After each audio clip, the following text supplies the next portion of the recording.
Now I have to introduce the next speaker. He's coming from China, from Nanjing. He's an interventional endocrinologist. He's web connected because unfortunately he is not here. And it's a pleasure to give the talk to Dr. Shuhang. So if you are able to hear me, you can start. Thank you so much. Can you hear me? Yes. Thank you so much. And I'm very grateful for the invitation from the committee. I feel terribly sorry that I didn't get my visa in time. Therefore, I cannot be in Milan to participate in this meeting in person. I feel terribly sorry about that. And I hear the lectures from some speakers, and I feel it's very interesting to participate in such a wonderful meeting, because I totally agree with Dr. Robot, because I think the hydrogen section is very, very important to protect the laryngeal injury from some ablation. And I think there's so many details need to be discussed. And today I'm going to talk about the some ablation treatment for grave hypothyroidism. And I think this is a very interesting topic because radiologists didn't notice or may pay enough attention to use some ablation in the treatment for grave hypothyroidism. However, there's some publications from China or from doctors in Hong Kong. They explore the effect, the treatment with microwave ablation or radiofrequency ablation in the treatment of hypothyroidism.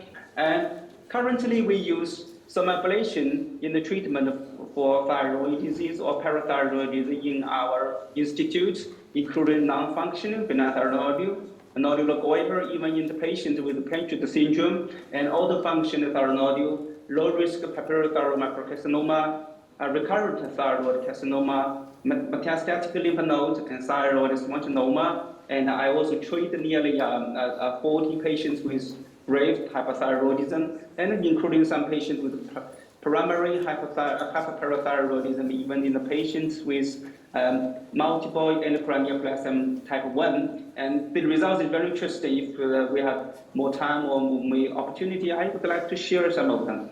And today I would like to talk about the treatment with some ablation for hypothyroidism. And this is a typical publication from China colleagues, and this is totally in Chinese, and I translated it into the English, and everybody can see this the design and the results of this research. And the title is Effect of Ultrasound-Guided Radiofrequency Ablation in the Treatment of Primary Hypothyroidism. And the purpose of the research is to explore the feasibility and safety of radiofrequency ablation in the treatment of hypothyroidism. And you can see the results. And the authors talk about or analyze the average operating time and hospital stay and some of the incidence of post-operative hypocalcemia.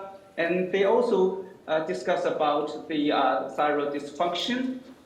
And they also compare the safety in two groups when they compare the microablation or the radiofrequency ablation to surgery group.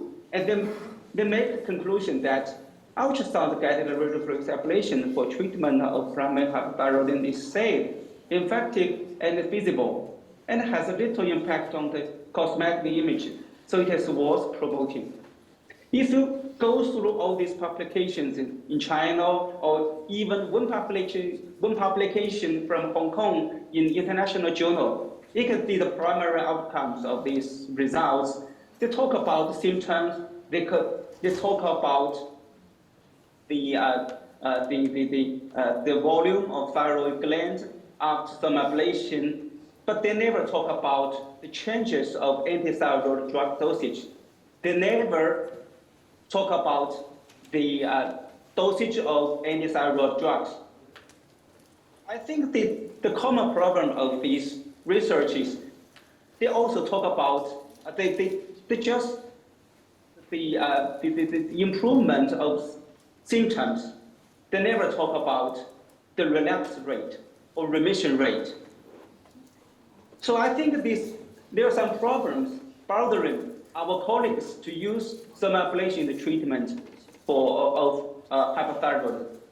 The first question, what is the real scientific problem for hypothyroidism treatment? Can the some ablation resolve all these scientific questions? Second, what is the primary outcome for this research? Is it the rate of symptoms improvement? And thirdly, how about the cellular function and autoantibody changes after some ablation? Did all patients discontinue the antithyroid drug treatment after some ablation? Which parameter represents the effect of microwave ablation or some ablation? Therefore, I would like to talk about this topic with the following objective. Firstly, I would like to talk about the real problem of hypothyroid treatment, which is the persistence and recurrence. Secondly, I would like to talk about how to treat hypothyroidism with some ablation. And finally, I would like to share some for future perspectives. Firstly, let's go through the real problem for hypothyroidism treatment. Hypothyroidism is a very common disease worldwide, and it is particularly higher in China because of the iodine, the salty iodine supplementation policy, which is conducted around 2000. And after that, the incidence of hypothyroidism is increasing year by year. And radioactive ion treatment, antithyroid drugs, and surgery remain the cornerstones of hypothyroidism treatment. However, they have their own limitations, particularly for antithyroid drugs, because the radioactive ion treatment and surgery can cause permanent hypothyroidism, and these patients need to take levothyroxine for replacement. Therefore, antithyroid drugs remain the first choice for many years, particularly in Asia. But the problem for antithyroid drugs is the recurrence. Based on the research from Korea, Italy, and our center, half of the patients may experience recurrence after discontinue antithyroid drugs. Half of them. In my center, we followed nearly 300 patients for at least 2 years after discontinuation of the antithyroid drugs. We found 52 patients experiencing recurrence. So how to predict it? There are some models established from the Europe, grade or grade plus score, and the age, free thyroxine, autoantibody titers, and goiter size was taken into this model to predict the recurrence rate. And there's some clinical severity score from Italy, and also can predict the recurrence rate after discontinuation of antithyroid drugs. And this is the prediction model established by our institute. We called GRACE, and we established this model based on clinical features before antithyroid drug treatment. And you can see TRAB and thyroid volume and goiter degree was taken into this model. And thyroid volume for the largest scores. Therefore, reduce the thyroid gland volume may be helpful for the hypothyroidism treatment. And this is our hypothesis that if we use some ablation to reduce the goiter volume, to reduce thyroid hormone production, and to block the intrathyroid vascularity, it may help for the hypothyroidism treatment, may decrease antithyroid dosage, may decrease free thyroxine level, and then to promote discontinuation of antithyroid drugs. And how we treat it. And this is the first report from Hong Kong. These doctors use high-intensity focused ultrasound to treat persistent or relapsed Graves' disease. And they enrolled 30 patients onto weight ablation of the entire right and left thyroid lobe. And the areas near the trachea, esophageal groove, and the common carotid artery left unablated. And they defined the primary outcome as 12 months relapse rate. And the relapse was defined as hypothyroidism after treatment. And the FT4 is greater than the upper limit of the normal range. What did they find? They found the technical success was nearly 97%. After 12 months, 8 patients experienced relapse. That means 22 patients remain unrelapsed, remain remission. This is a fantastic result because it shows that high intensity focused ultrasound can improve the remission rate and discontinue antithyroid drug treatment. This is fantastic. This is what we're looking for because these patients didn't experience hypothyroidism, which is all commonly caused by surgery or radioactive iodine treatment. And one patient experienced the vocal cord palsy, and this is very good. And this is the typical ultrasound views of right and left lobes before and after treatment. You can see most of the lobes was treated by or ablated by HIFU. And this is the remission rate after bilateral treatment. And after 1 year, 12 months after some ablation, about 70% remain remission rate, remission status. This is fantastic results. And they enrolled more patients and follow up these patients for longer period. They found the remission rate decreased to 50% at 2 years after some ablation. What is the difference between the success group and failure group? They found the daily dosage of carbimazole before ablation and the TSHR antibody higher in the failure group, which means TRB for the label influenced the remission rate after some ablation. This is very important because we know that TRB was the cause of hypothyroidism, which is autoimmune thyroid disease. And what about radiofrequency ablation and microwave ablation? Because both of them use moving shooting technique. Theoretically, they can ablate larger area and more safer. And we enrolled 18 patients, and you can see this is the baseline characteristics, and the TRAB level is a little bit higher, and this is a typical case, which is a middle-aged female, and she had hypothyroidism for nearly 19 years, and she cannot discontinue antithyroid drugs, and she was burdened by the treatment, the long treatment with antithyroid drugs. Therefore, I recommend the some ablation. You can see the most of the area was ablated by microwave ablation, and after 20 months of treatment with microwave ablation, the ablated area was totally absorbed.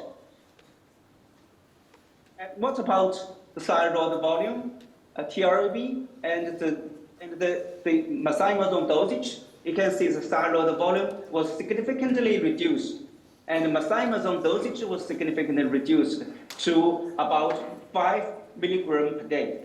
And TRAB level was generally reduced, except for several patients with increased TRAB titers. And we compared the thyroid function and TRV level and thyroid volume and ATD dosage at the last follow-up. You can see free T3 was significantly reduced. TSH level was significantly elevated, and the TRV level significantly decreased, and the thyroid volume significantly reduced. And anti-thyroid drug was significantly decreased to 3.8 milligram per day. It seems the results is favorable. What about the rate? Can thermoablation help the improvement of remission rate? During the follow-up, we found at 2 years, of the patient discontinue their thyroid drugs and remain remission status. It seems also very good. Interestingly, one patient experienced with thyroid-associated ophthalmopathy after thermoablation. We collected her family history. Her husband and her father-in-law smoked for many years, but this cannot be explained by smoking family history, because she experienced for the smoking family history for many years. The DAO occurs after 6 months after microwave ablation. So we think maybe thermoablation can increase the risk for thyroid-associated ophthalmopathy.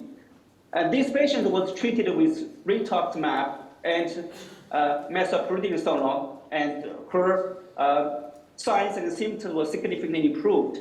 Therefore, we treated several patients with rituximab, because the study from Hong Kong showed the TRV level is significantly associated with the failure rate after thermoablation. Therefore, some patients was treated with rituximab after thermoablation, and 100 milligram rituximab was infused at the second day after microablation. And you can see the TRAB level was significantly reduced by combination with treatment of rituximab. While in another group, this patient didn't treat, was not treated with rituximab, this TRV change was not significant. Therefore, we think maybe combination with the rituximab can reduce the autoantibody level, which can improve the remission rate. What about the changes of thyroid volume? There is no difference between two groups, and thyroid volume was significantly reduced by microwave ablation, regardless of rituximab treatment. What about the remission rate? Their remission rate after after treatment, and you can see the cumulative rate of ADD withdrawal rate was higher in rituximab treatment and earlier than treatment. This is very interesting, but the problem is our sample is so limited. So what about the future perspective for thermoablation treating hyperthyroidism? If we compare the safety and the efficacy of thermoablation to the traditional treatment, including anti-thyroid drugs, radioactive iodine treatment, surgery, we can see the advantages and the disadvantages of thermoablation in the treatment. The thermoablation cannot be regarded as the first choice because it is invasiveness, and it can completely solve the recurrence problem, the issue. And anti-thyroid drugs still remain the first choice for the hyperthyroid for patients with hyperthyroidism. And the thermoablation can reduce the goiter volume, which can improve cosmetic problem and solve the compression symptoms. And it can also improve thyroid functions, can decrease anti-thyroid dosage, and can also decrease TIV level, particularly when they combine with rituximab treatment. Here I would like to say TIV level was significantly decreased in Hong Kong study by HIFU. Therefore, thermal ablation can also improve the decrease of TIV level. And it can also solve cosmetic problem. It may be increase the remission rate because it can significantly decrease ATD dosage and TIV level. Dr. Shuhang, sorry if I stop you, but you have not time. You have to finish in 30 seconds. Okay, I see. And this is there are some problems need to be solved. How to determine the ablation area? What is the main outcome of this research? Is the remission rate is the main outcome, and how to adjust the antithyroid drug dosage? And what about the combination with rituximab treatment? And rituximab can significantly reduce or decrease the TRV level. Maybe there's some different results from some other studies. What about the technical difference? Therefore, I would like to draw a very brief conclusion. First, the ultrasound-guided thermal ablation can significantly reduce antithyroid drug dosage, shrink the thyroid volume, and even achieve ATD withdrawal in the treatment of persistent and relapsed hypothyroidism. And the combination of post-operative rituximab can significantly reduce the antibody level. And thermal ablation is still in its infancy compared with traditional treatment for hypothyroidism. And clinical studies with rigorous design, multi-center, and longer observation time needs to be developed in the future. And finally, I would like to give all my thanks to the committee and Professor Roberto. Thank you very much.